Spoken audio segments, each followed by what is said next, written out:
Hey traders, good afternoon and good evening. I hope you're all doing well.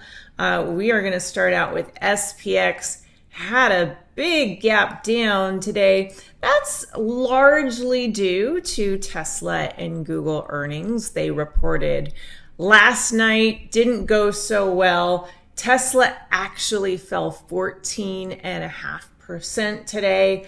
Google fell 7%.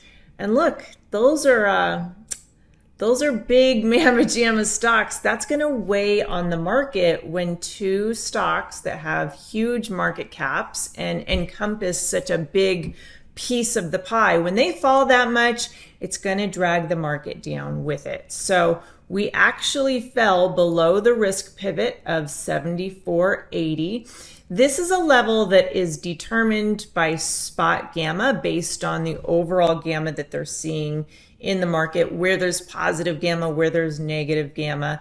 And 74.80 has been their risk pivot for, I would say, a couple of weeks now, maybe 2 or 3 weeks now. We did fall below it last week and were able to recover.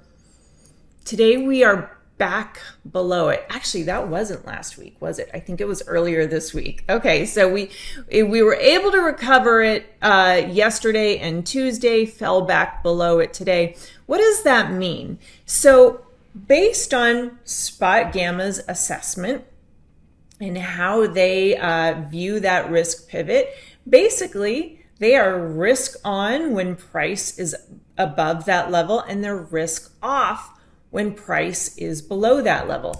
What does that mean? That basically means they don't want to get into a bunch of big long-term swing trades. So it's more of a day trader's market when price is below that level. And that's really kind of how I've been feeling for, the last couple of weeks, is there's just not a lot of good-looking charts out there. Yes, there are a few, and we can find some. But really, it's more of a day trader's market. That is where you're going to find your best success. So hopefully that is something that you're good at. If not, it's something that we can work on together. I think it's important to remember that not every setup and not every strategy works in every market environment. So we might have certain ways that we like to trade that we are really good at. But look, the market is not going to bend to what we want to do. We have to bend to what the market is giving us.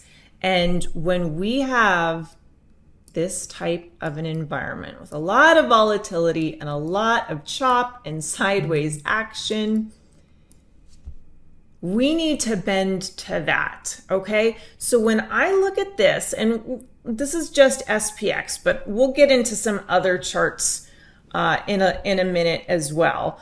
When I look at this and everything kind of looks crummy, it's really important to say, this isn't a quality setup, so I'm just not going to take it. We don't have to trade everything. We don't have to have a full book at all times. But back to what I want to do right now, I really just want to focus on day trades and really short-term trades. So like 1, 2, 3 day swing trades, okay? And we'll talk about a couple of those ideas tonight. Okay, so let me give you my first one. Let's take a look at SPX intraday. I'm gonna break it down to a 5-minute chart and show you what I am looking for tomorrow.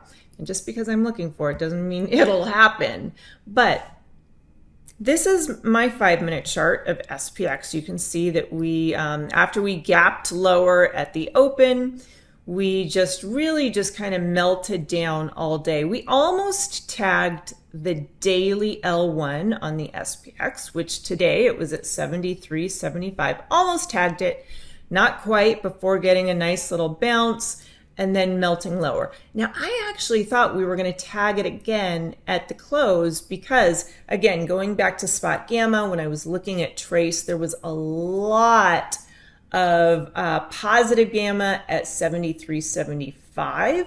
So I was looking for that to get tagged and for the low of the day to get retested. And for a minute, it looked like we were going to get that in the last hour of the day, really the last half hour of the day, until we got those MOC orders at in the last 10 minutes of the day, and we got a really big bounce. I'm suspicious of that.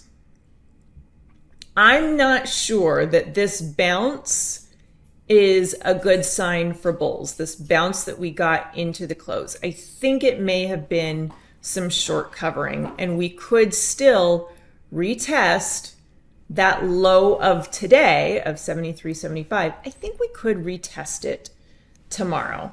Now, maybe I'm just biased and I'm thinking, I'm stuck on this idea that I had of retesting it today. Maybe I'm just stuck on that. I could be completely wrong, but let me show you what I want to do if we do get a retest of it on tomorrow, Friday. I'm so lost. The 24th. I've been at the Money Show all week, so my days are all screwed up, and just trying to get back into the swing of things. But let me tell you what I am looking at and what I would look to do if we did retest that level tomorrow, or possibly even lower. Okay, so I love the Quant Pivots. We are looking at the weekly Quant Pivots. This one right here, 73.92, that's the weekly L1. So what do we typically see? 70% of the time, price stays in between the L1 and the H1, which is way up here. And then 85% of the time, price closes that period, which we're looking at the weeklies. So the period ends tomorrow, Friday the 24th. 85% of the time, price closes inside of it. Okay, we're inside of it right now. We tested below it. We dropped below it on today's drop to 73.75 and then bounced. What I'm thinking is, if we get a retest tomorrow of today's low at 73.75, possibly even a little bit lower, what I would like to do is buy a call debit spread, looking for price to close the day tomorrow back above 73.92. So if you did a call debit spread, what you would do, or what I will do, is sell the 73.90 calls and buy the 73.85 calls. That would make a 5-wide call debit spread. And if price closes above 73.90, then I would make a profit. So not sure if we'll get the opportunity to do that, but that is one of the day trades that I'm already thinking about for tomorrow, before tomorrow even opens up. We'll see what happens. Maybe, like I said, maybe I don't get the opportunity and we'll have to look for a new opportunity. But really trying to focus on day trades right now and growing my account that way, and not sitting through a whole bunch of long-term swing trades, because right now that's just not what's working. Okay, what does look good though? If we look at some other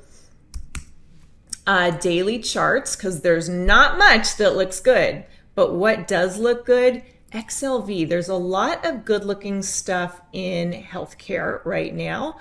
And so I actually opened up a couple of trades on XLV today, alerted one in the Mastering the Trade room, and I also alerted one in our small lot trading room. Little bit different trades, but with the same ideas and the same targets. I just like to keep our risk a little bit smaller in the small lot trading room, because that's what we're there for. Okay, so XLV, healthcare ETF. It's been in a great uptrend. Came down to test the daily 21. It's been chopping around a little bit, but it's been holding the daily 21. Okay, even when it tests below, it ends up getting a pop back above the daily 21. So I'm looking for the daily 21 to hold. And today we got the first day of an ideal squeeze on the daily chart. It also has a 4-hour ideal squeeze. So what I'm looking to do is see if price can continue higher, that squeeze or those squeezes can fire long, and I'd like to see if we can get price to tag that fire line up at 167.64. I bought the 160 calls for August expiration in the Mastering the Trade room, and I also bought a call debit spread 163, 168 in our small lot trading room, just to keep risk a little bit smaller. One last final note, because I do want to reiterate, this is a day trader's market or a very short-term swing trader's market. There's just not a ton out there that's looking great. If you find something that looks absolutely fantastic, like XLV, I know Sam got into Merck. That one looks fantastic. AbbVie looks fantastic. Those are all within healthcare as well. There's a couple of things that look great. You can take those, but sometimes your book just has to be lighter, and that's okay. Remember, we bend to the market, not the other way around. All right, you have a fabulous night, and I will see you in the trading room. Without simpler trading, I could not have financial independence. This is one of the best investments I ever made in my life. It's helping me find consistency. It's one of the things that won me